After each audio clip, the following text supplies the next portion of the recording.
Critter Trades here, and today we're going to be reviewing and taking a look at some of the different dash cams that are out there on the market. I have a large range of dash cams here from under $100 all the way up to like $350. So this is a very large range, and depending on what you need, it will determine which camera I think is the best for you, because there are a lot of advantages and disadvantages to the different cameras. And the big problem is that there are such a wide range of dash cams out there on the market. There are literally thousands of different dash cams that you could get. And everybody has their own recommendations on which ones they like, which ones they dislike, and for different reasons as well. So I'm going to go over a lot of the different ones I have here, and some of the ones I don't have pictured too that I've also tried out. I've been testing dash cams for the last 5, 6, 7 years. I've had maybe 15 to 20 different types of dash cams that I've personally reviewed and tested in my vehicle, in my personal vehicle. Now, all of these dash cams here, I'm going to put a link to my favorite ones down in the description, and you can check those out on Amazon and purchase them if you'd like to. GKU makes a really good budget-friendly one. This is the cheapest one of the lot. It also has a rear camera, and I believe it goes to 2.5K with the rear camera setup, and it's a very good camera. It doesn't have a display or anything, but again, that's what you're going to get on a cheaper cam like that.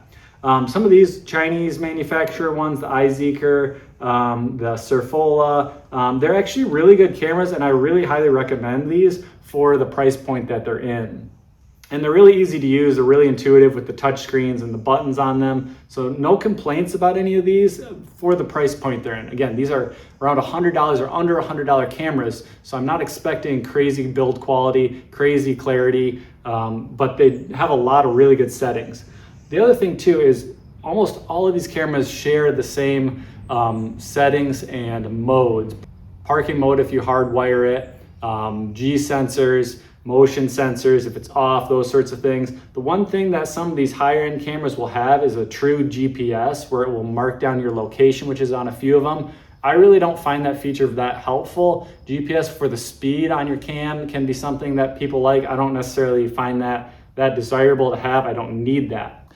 This is a Red Tiger cam, and this is a really awesome one. It's super easy to use, super plug and play. And again, all these higher end dash cams here, they're very simple. You just plug them in and they're pretty much good to go. You can change some of the settings if you want to, but it's got the interior infrared cam facing forward. It has physical buttons on the bottom, really simple to use, really good display. And again, a lot of these will have easy disconnects, so you don't have to take them down off your windshield. If you're worried about them getting stolen or something, you can pop them off here and you can just take them with you on the road.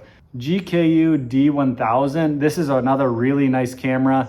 The one thing I really like about this one is it has the emergency record button alone on the top. So it's really easy to find where that is. If you have the emergency record down with the other buttons like some of these other ones do, it can be hard to feel it, or you have to remember which one it is on the order to reach up there and feel it. So this one I do really like for that reason. The Viofo A119, everyone recommends that camera, and it's for good reason. It's a really small unit. It's smaller than this unit, but it has much better quality. It's a really tiny piece, so if you're worried about people seeing your camera, the Viofo makes a really condensed package, and they do have really good ergonomics. The emergency record button is larger and easy to see on there. It's simple, it's nothing you don't need. It's a very compact package. So I do really like the Viofo A119. It's dash cams across the range will all share a lot of components. It's just how they are. The dash cam companies buy these different cameras and sensors from these companies, so they do share a lot of components a lot of the time. Now, the thing that does set them apart is how they package them into a dash cam,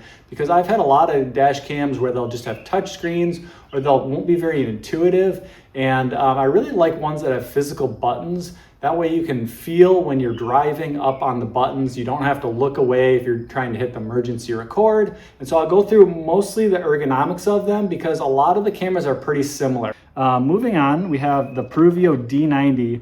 And this one here is a 4-channel dash cam. So it has these interior cams. You can also turn them to face the side, and you can rotate these to pretty much get any angle. You can have them face towards the front, the side of the car, kind of the interior of the car. And these are infrared again, so they'll work in night vision. And it does have a rear cam. So this is a 4-channel dash cam. The Pruvio D90 is a very good cam. I highly recommend this one. This one here is the Drive Eye D9, and this is actually a 5-channel dash cam. So it's pretty similar to the Pruvio because it has these 2 interior cameras that can swivel and go in and out. It It also has a rear cam and also has a baby cam, but you can also set this up to not be a baby cam and just shoot out to the normal, like a normal camera. So if you want like 2 on the outside and the rear, you can have them facing out the back side windows.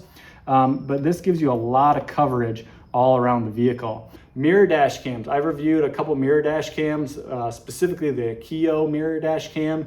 And while I do think they are cool, I don't really like them for one specific reason. And you might not find this that big of a deal. When you're using a rear view mirror dash cam, your eyes have to refocus because it's not a mirror. So if you're looking out at the road, your eyes are adjusted to looking far away. When you look up at your mirror, your eyes have to adjust because the screen is closer to you. So if you're constantly checking your rear view mirror while you're driving, your eyes are adjusting, and it kind of made me almost have a dizzy, or it kind of gave me a headache while I was driving. Using it as a backup cam is really sweet. I do really like that portion of it. And then lastly, we have the Cobra SC400, and this one has the option to use an interior camera as well. So it could be a 2 or a 3 channel camera. And this is by far the best quality camera that I've used. It's 4K, it's a true 4K. It also has a really good polarized lens on here to help get some awesome conditions when it's sunny out. But the only thing that I've ever seen that has a better video quality than the Cobra SC400 is a GoPro, and this thing is really, really close to it. The quality on this camera is just super, super, super good. Very intuitive and simple to use. It's got the emergency record button alone on the side. Again, another thing I really like to have. And this one does also pair with the Drive Smarter app, because Cobra makes radar detectors as well, and so you can use it, and you can use GPS on the screen, so it will give you directions up here on the screen as well. So this is one of my favorite cams. This is the one that I run almost all the time because the quality is so good. I don't have a problem with any of these cameras, and again, it just depends on what you want. If you want more coverage, go with a 4 or 5 channel cam. If you just want a real simple camera that would be good quality, go with like the Red Tiger or the GKU D1000. If you're looking to save money, go with one of these cheaper cams over here. Or if you want the best possible quality, go with the Cobra SC400D.